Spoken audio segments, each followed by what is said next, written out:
I'm Elisa Mortensen, and this is Undo Redo. Hello, everyone. I want to talk to you today about managing our perfectionism tendencies because we all have them. And still practicing with the video and the audio. At this time, I'm wearing headphones. We're just going to play every single time until I land on what I like. So, if you can think of perfectionism as not being something you are or aren't, but being something that's more on a continuum. That's how I want to approach it today, because it's not true that you either are or you aren't. Because if you really look into a perfectionist, they aren't that way in every area of their life. So, and being a perfectionist is only a problem when you combine it with the lack of self-love.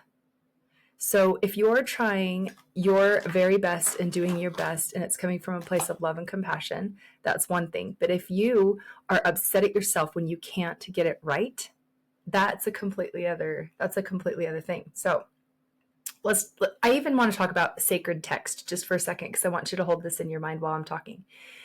If you think about how it says in the Bible, be ye therefore perfect, right? That's up to the reader's interpretation. It actually means to be your whole self.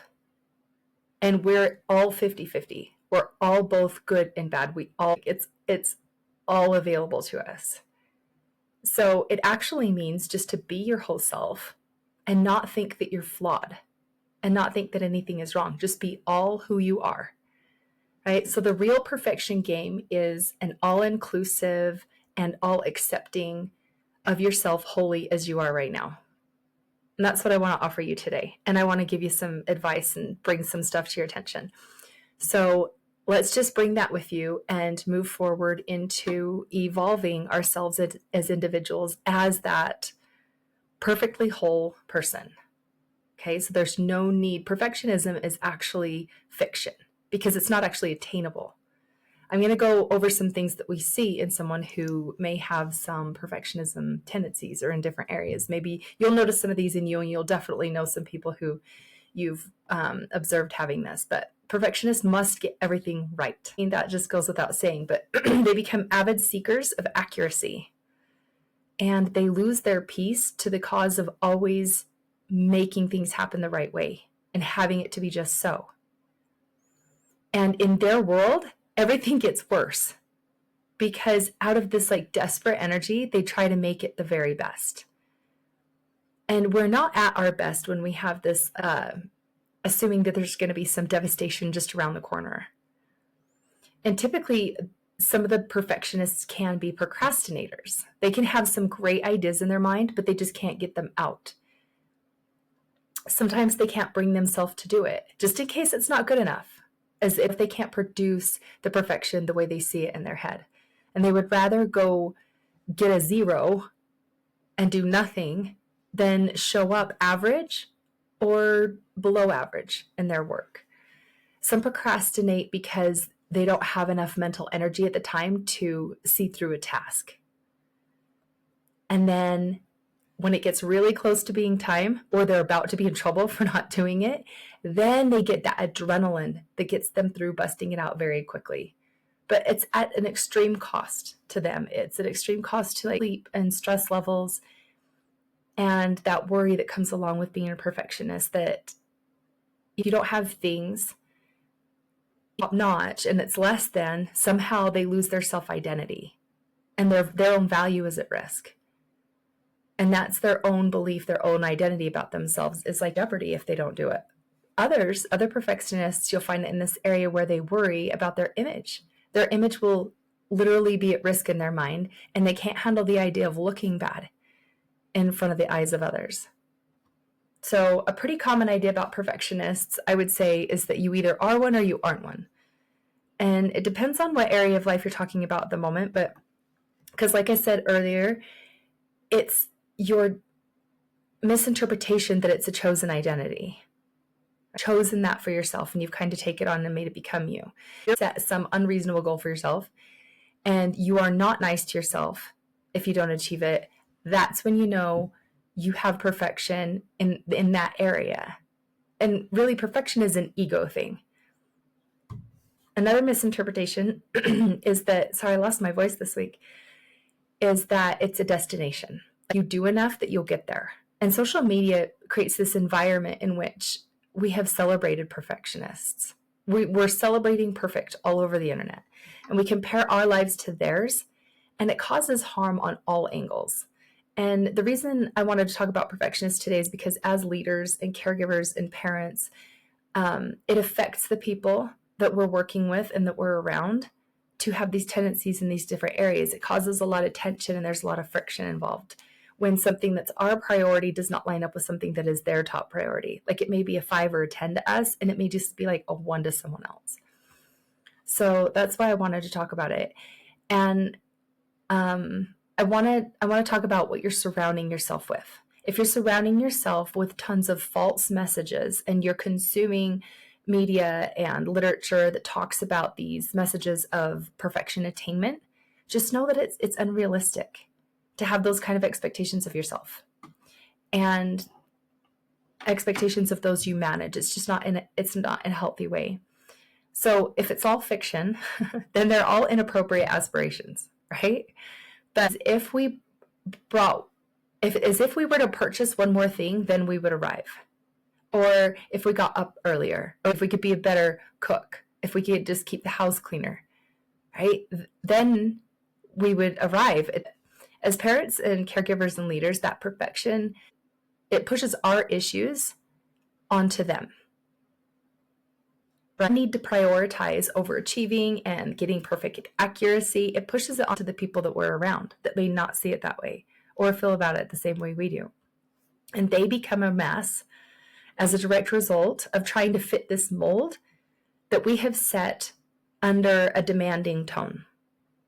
And it's impossible for them to accomplish this because sometimes even the best that they can do will not be good enough. And that's just the downfall of the perfectionist mindset.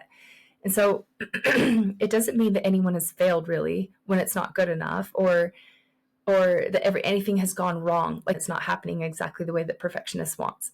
But as a parent or a leader or a caregiver, like we're their guide and we're in charge of overseeing things. That means we can behave in ways that motivate through connection and relationship that we have with them because that gets better results.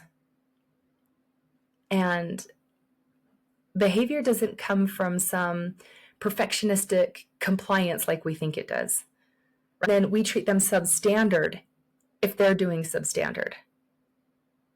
So we just need to be onto ourselves a little bit, and our brains offer us these things and these tendencies that we've got ourselves into because we can back out of these things.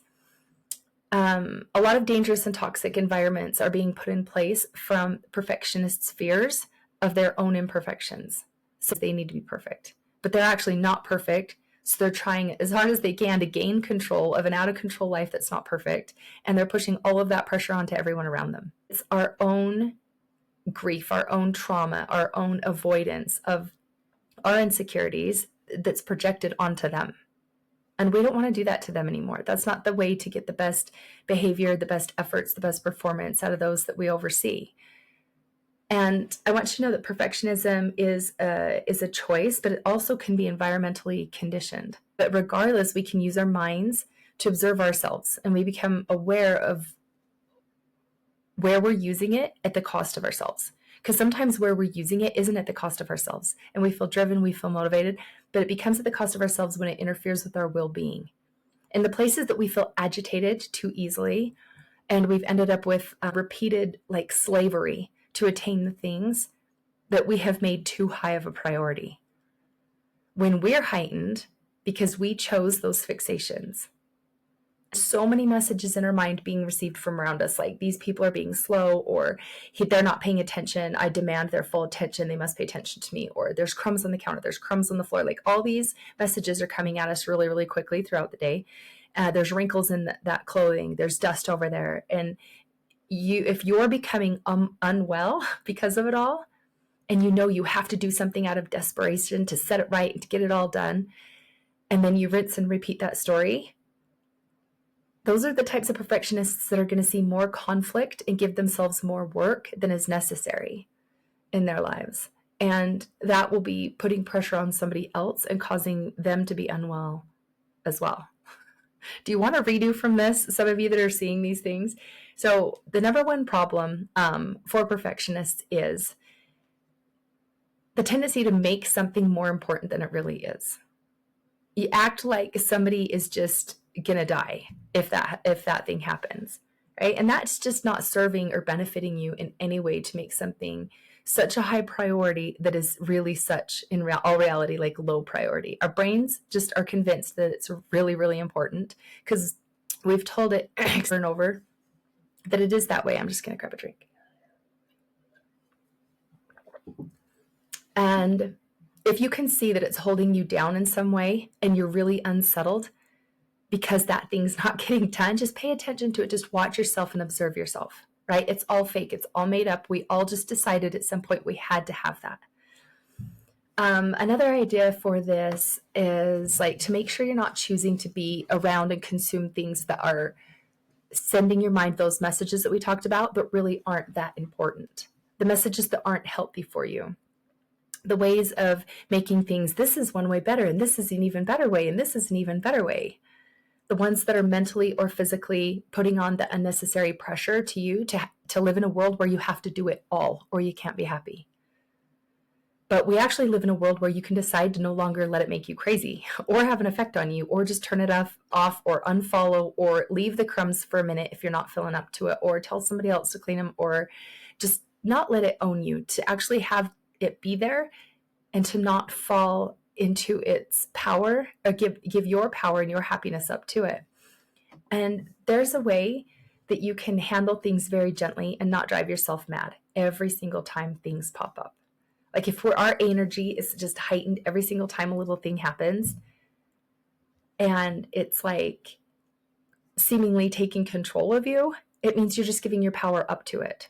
So a slow and gentle approach is how to change it for good and like loosen the grip that it has on you. So just observe how much power you are giving it over you. If nothing at stake is permanent, then it shouldn't be a very high priority. So challenge yourself to just let it fall to the wayside, or at least not bring up that really intense energy and fall to the effect of that.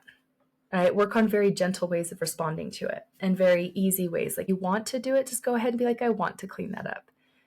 And not with the energy of like desperate, like urgent, oh, I have to clean that up. Why is this happening? Because that just harms your body. It harms you.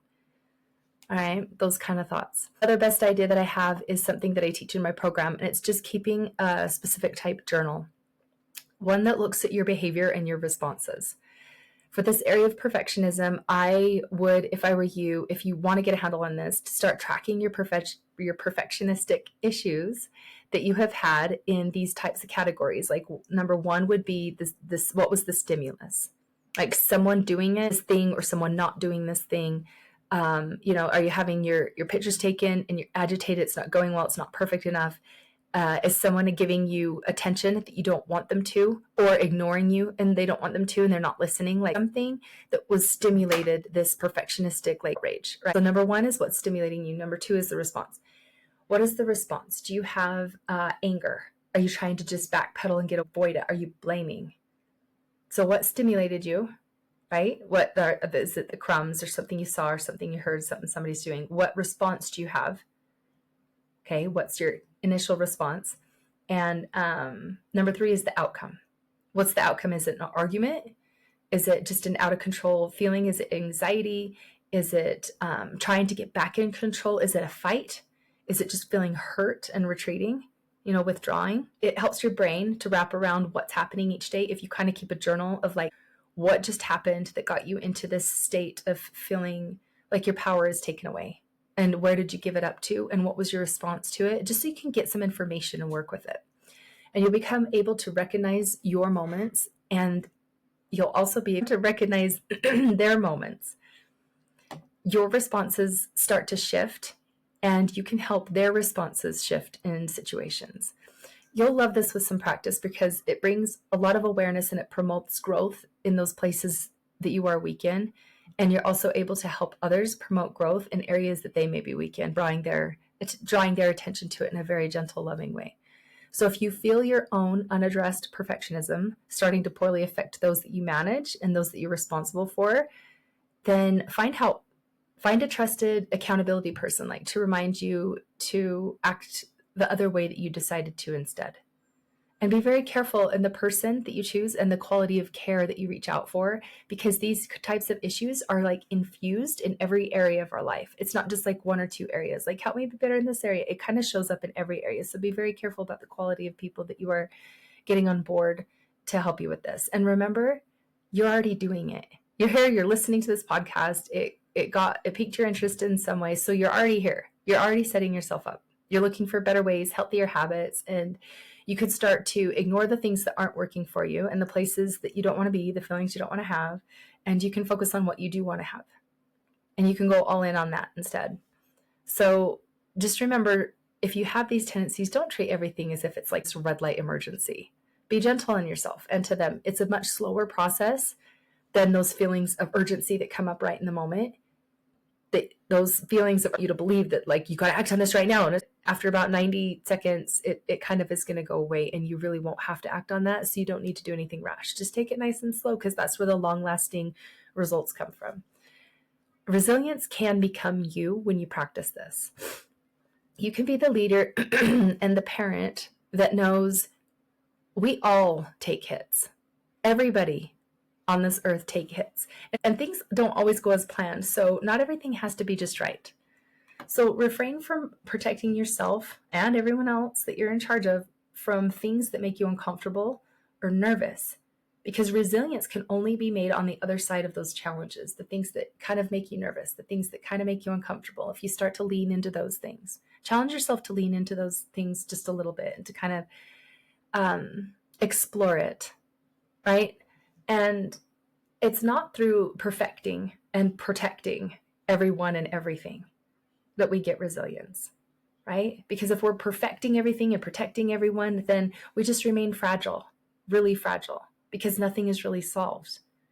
Hurting isn't a sign that you failed. And even if you're like, oh, they failed at that, it still doesn't mean we're failing all the time. It's just part of the same existence. We both get peace and anger in this life. We always get 50-50.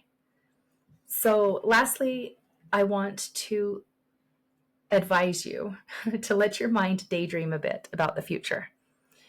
Let your mind go to the future just enough to get you through deciding what it is that you want coming up. And then align that thing that you want with something you can do every day. And maybe it's in your interactions, maybe it's in your routine. But everything outside of us that you're trying to manage and control and make perfect, it all goes away. One day it's just all gone. So don't make it more important than it should be. Don't need things to be so perfect that you lash out at someone and hurt someone and cause them trauma inside because it didn't happen for you and it doesn't look a certain way, right? It just seems ridiculous. It's not like everything is not life or death. If it's not permanent, then just kind of be gentle, right? There's no permanent result happening that doesn't need to be addressed like that. But you can still be a mess inside and everything outside of you be really awesome and look really good. So don't ruin the ones you manage in the wake of that. I want you to share this with anyone that you thought of while you were listening, because that's how heaven reaches us, is through each other. And get on a call with me if you want to see how this works and looks like in your life. And we'll talk to you next week. Okay, bye.